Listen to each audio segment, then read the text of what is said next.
Welcome to this analysis. Today, we're unpacking a really fascinating debate, one that touches on history, theology, and, well, the very calendar we live our lives by: Saturday versus Sunday worship. Now, our goal here isn't to judge or take sides. Instead, we want to cut through all that friction and just uncover the true core of faith. Okay, let's dive into this. Will you be saved if you go to church on Sunday? Within the spiritual community, this single question causes an immense amount of friction and mutual accusation. People are genuinely asking if their salvation is strictly tied to a specific 24-hour block of time. It's got massive emotional stakes. So to understand why, we really have to look at the origins. When we look at the biblical text, the word Sabbath literally just translates to rest. That's its core meaning. Furthermore, historically and biblically, the Sabbath actually falls on Saturday, not Sunday. Over time, through translation and shifting practices, modern work weeks caused a lot of folks to mistakenly assume Sunday, which was the common day off, is the biblical Sabbath. Debunking this misconception right out of the gate is absolutely crucial, because this simple calendar fact, it's the spark that ignites the whole controversy. The Worship Day Debate. So how does a historical translation fact turn into a modern-day conflict? Well, it creates a sort of judgment zone. On side A, we've got those advocating strictly for Saturday worship. On side B, Sunday worship. And sadly, these two sides frequently attack each other. Sunday worshipers sometimes label Saturday worshipers as heretics, claiming their strict adherence to the calendar is a false teaching. On the flip side, some Saturday worshipers claim Sunday attendees are violating biblical law and, well, are heading straight to hell. Neither of these extreme accusations is fair or accurate to the broader message of the faith. Let's move to and see how this builds into our next concept, grace over law.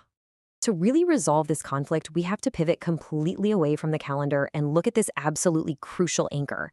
We are saved by grace through the death and blood of Jesus Christ. Salvation is not a calendar issue. It's just not tied to whether you sit in a pew on Saturday or Sunday. Demanding that someone worship on Saturday to be saved kind of ignores the fundamental concept of grace that really defines the New Testament era.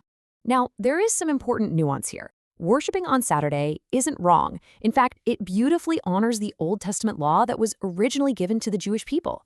Finding personal peace, comfort, or a blessing in a Saturday Sabbath is a totally valid personal choice. But the crucial distinction is that it is absolutely not a forced requirement for salvation today. It's an option, right? Not an ultimate mandate. Now, what's really interesting about this slide is the core focus, the importance of gathering.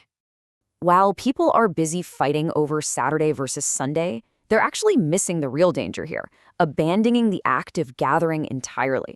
I want you to really think about this metaphor for a second. Living out your faith all alone, it's exactly like a single piece of firewood.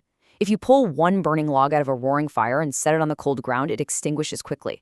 Trying to live a spiritual life in isolation means your spiritual fire just won't last. Gathering together is what actually keeps the fire burning, regardless of what day the calendar happens to say it is.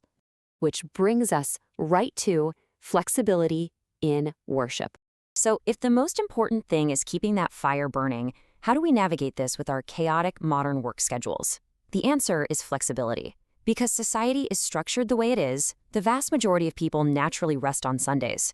Pragmatically, it makes total sense to gather on Sunday mornings. But what if you're stuck working on Sunday mornings? No problem at all.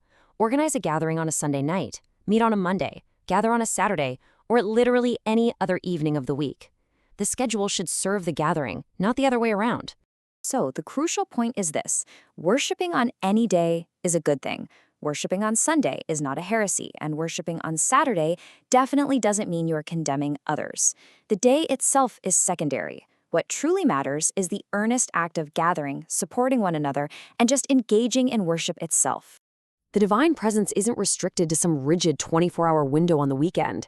God is accessible every single day. The calendar shouldn't be a source of division or fear. Instead, it's a daily invitation.